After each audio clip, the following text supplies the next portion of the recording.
नमस्कार मु नमिता स्वागत करुच्ची आमर पर्वपर्वाणी भित्तिक स्वतंत्र कार्यक्रम को। प्रत्येक सधवान नारी सर्वस्वतर स्वामी ए जन्म आर जन्म सात जन्मर साथी बोली कहुए। से पुणी इहकाल परकाल देवता बोली वर्णित अछि। आजिर जुगरे नारी स्वाधीनता सशक्तिकरण कथा कहुछि। नारी जेते उच्च आसन रे थाउना काहेकि, जेते उच्च पद पदवी थाउना काहेकि, तार स्वामी को ता जीवन रे उच्च आसन देछि, तार देवता बोली से मानि नेछि। प्रत्येक दिन सकाळे से तार स्वामीर मंगल कामना करी, तार दीर्घायुष कामना करी ईश्वर को पाके प्रार्थना करे। सेहि पई तो जे विभिन्न ओषा व्रत आदि ता स्वामी पाई करिथाए। सेति मध्यरु सावित्री व्रत अन्यतम। ए सावित्री व्रत कोन, आमे केमिति पालन करिबा, को दिन पालन करिबा, को ठाकुर को आमे पूजा करिबा, कौन तार विधि रीति नीति नियम रही, आसंतु जानिबा से संपर्क रे। ज्येष्ठ मास अमावास्या तिथि रे ए सावित्री व्रत पालन करा जाए। तेबे आमे को समय रे करिबा ए सावित्री व्रतटी? आमे अमावास्या तिथि ज्येष्ठ मास रे मध्याह्न समय रे करिबा, दिन 12टा परे आरंभ करिबा। से पूजा करिवार विधि रीति नीति नियम कौन रही ए संपर्क रे जानिबा निहाती आवश्यक। जदि आमे पूजा रे भूल करि देउछि तेबे पूजार मूल्य किछि भी रहिबोनी। तेबे कोठी करिबा ए सावित्री व्रत? बरगछ मूल किए किए करती, तो किए पुणी मंदिर रे करती, किए चौरा मूल रे करती, तो किए पुणी घरे करिथांती ठाकुरंको पाखेरे। ए व्रत रे आमे काहाको पूजा करिबा? ए व्रत रे किए किए सत्यवान सावित्री को पूजा करिथांती, किए ब्रह्मा को पत्नी सावित्री को पूजा करिथांती, किए लक्ष्मी नारायण को पूजा करिथांती, किए पार्वती को पूजा करिथांती, तो पुणी किए जम एवं सावित्री को पूजा करिथांती। वास्तव में ए पूजाटी जम एवं सावित्री को करा जाए। केतेक अंचल रे लोक माने बरगछ मूल पूजा करिथांती। वास्तविक बरगछ मूल पूजा करबा आवश्यक।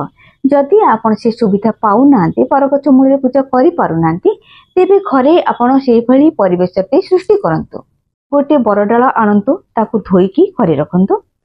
ठाकुर घरे कोनसे को पार्श्व रे आपण बाली रखंतु, बाली उपरे गोबर रखंतु, गोबर उपरे से धुआ जाइथिबा बरडालटी को पोती दियंतु।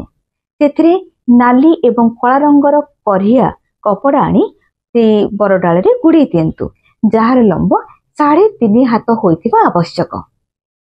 तापरे से बरडाल मूल रे जम एवं सावित्री को फोटो किंबा प्रतिमा रखंतु। से फोटो बा प्रतिमा को आपण गंगा जल एवं पंचामृत रे स्नान करे दियंतु। तापरे वस्त्र परिधान करंतु। जे कोनसे पूजा करबा हेले कलशर आवश्यक होइथाय। प्रथमे आपण कलशटी को धोई दियंतु, सेतिरे जलपूर्ण करंतु। कलशटी को बसेबा को हेले अक्षत अरुआ चाउल किंबा शुक्लथान आवश्यक होइथाय। जदि आपणको घरे शुक्लथान नाही ताले अक्षत अरुआ चाउल रे आपण कलश बसई परिबे। आग अक्षत अरुआ चाउल बा शुक्लथान रखंतु, तापरे जलपूर्ण कलशटी को रखंतु, तापरे आंबडाळ थुंतु। आंबडाळ जेतेबेले रखिबे सब बेले दृष्टि देवे आंबडाळर पत्र संख्या 7, 9, 11 बा 13 विशिष्ट होइथिबा निहाती आवश्यक। जुग्म संख्या विशिष्ट आंबडाळ केबे भी बसंतु नाही। तापरे पयडटी थोई दियंतु। कलशटी रे सिंदूर चंदन लगांतु, पयडटी रे मध्ये सिंदूर चंदन लगांतु। पयडटी ऊपरे नाली छिट रंगर कपड़ाटी रखि दियंतु। तापरे दुब बरगळी पत्र फूल दे दियंतु। एपटे आपण जो बरडाळटी रखिचंदी, बरडाळ तळे जम सावित्री को फोटो रखिचंदी, सेतिरे वस्त्र परिधान ठाकुर को करिचंती। तापरे दुब बरगळी पत्र फूल समर्पण करंतु। से पाखरे आपण नूतन वस्त्र अर्थात नूतन साड़ी, शंखा, सिंदूर, चूड़ी, अलता, कजोल, व्रत आदि रखि दियंतु। गोटे कथा मन रखंतु, बजार रे विभिन्न प्रकार व्रत मिलुची, नाली, हळदिया एवं धला रंगर। ए सावित्री पूजा पाई आपण सब बेले नाली रंगर व्रत आनिबे। नाली रंगर जो व्रतटी आनिचंती, से व्रतटी को आपण 7टी गंठी पकांतु। से व्रतटी रे 7टी गंठी पके ताको से मां को पाखरे आपण थोई दियंतु। तापरे आपण पूजा आरंभ करिवे। गोटे कथा मन रखंतु, पूजा करबा को हेले आपण जदि निजे न करि परिबे ताले ब्राह्मण को डाके मते पूजा करि परिबे। पूजा आरंभ पूर्वरु आपण हाथ रे गोटे गुआ धरंतु, संकल्प करंतु, आखि बुझंतु, निजको ईश्वर को पाखरे समर्पण करंतु। कहंतु आपनक स्वामी कर नाम गोत्र धरिकी गोटे मंत्र आपण उच्चारण करंतु।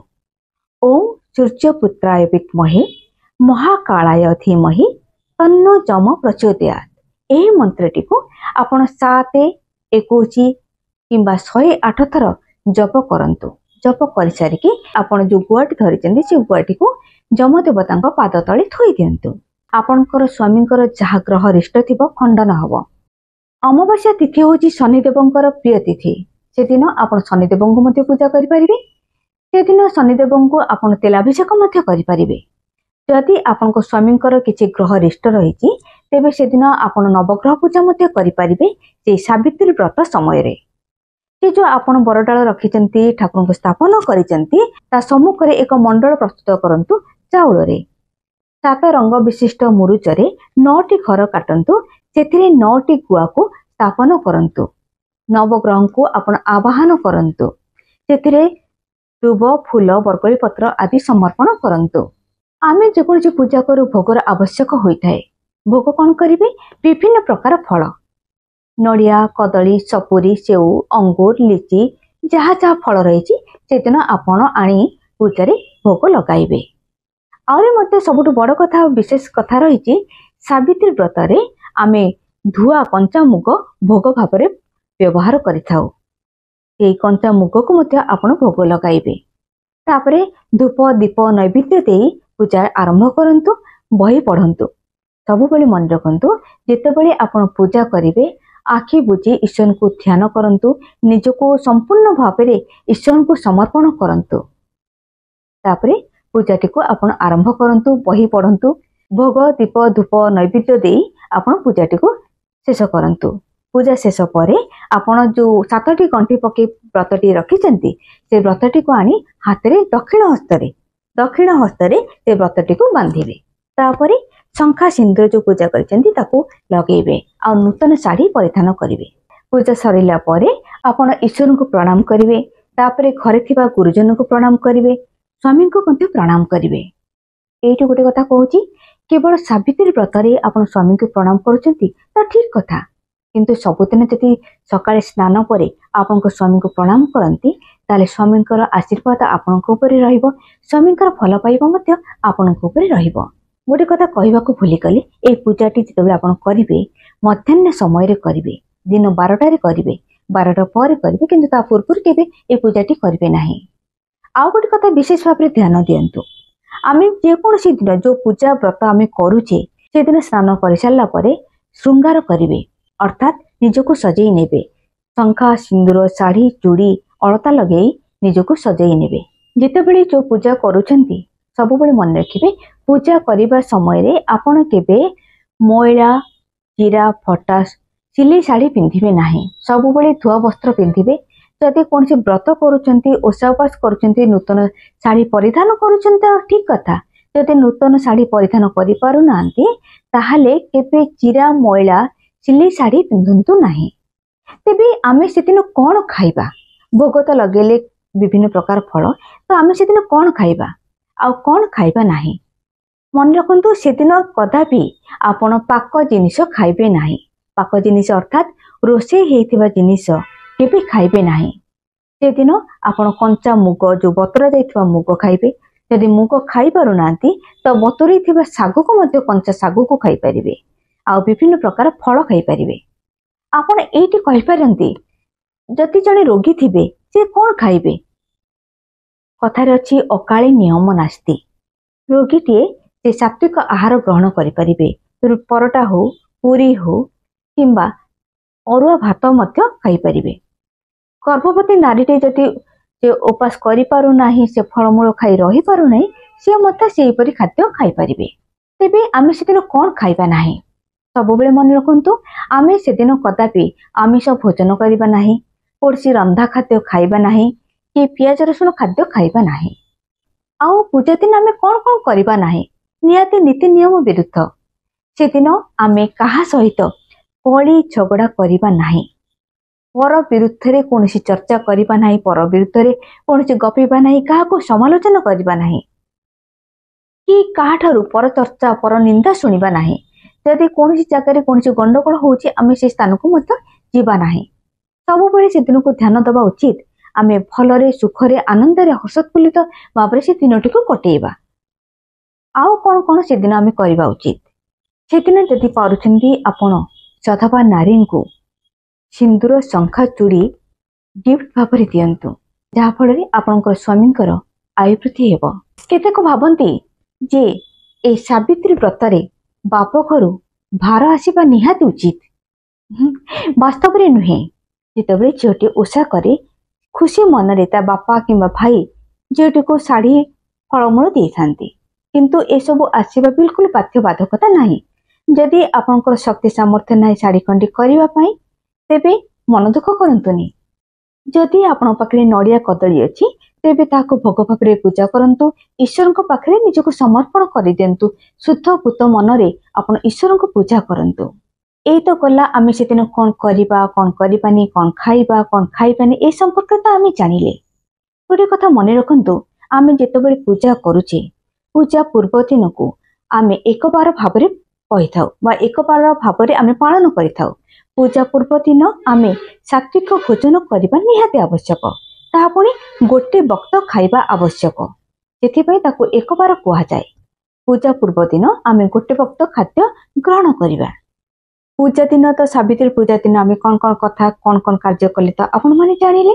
पूजा परदिन आम कौन करवा पूजा परदिन सकाळे स्नान कर सारी आम ईश्वर को प्रणाम करी ईश्वर को प्रार्थना करी ईश्वर को पूजा कर सारा पर कौन एक ब्राह्मण को घर को निमंत्रण करंतु। ए ब्राह्मण को भोजन दियंतु। भोजन पर दान स्वरूप संचा दियंतु चाउल डाली पनीपरिबा एवं फल दियंतु। तापर तांको दक्षिणा दियंतु। सबुबेले गोटे कथा मन रखु जेतेबेले आपण दान करूछंती दक्षिणा दबाकू जेपरि न भूलंती। कहीं जानती जदि आपण दान करके दक्षिणा न देबे तेबे दानर मूल्य किछि रहइबो नाही।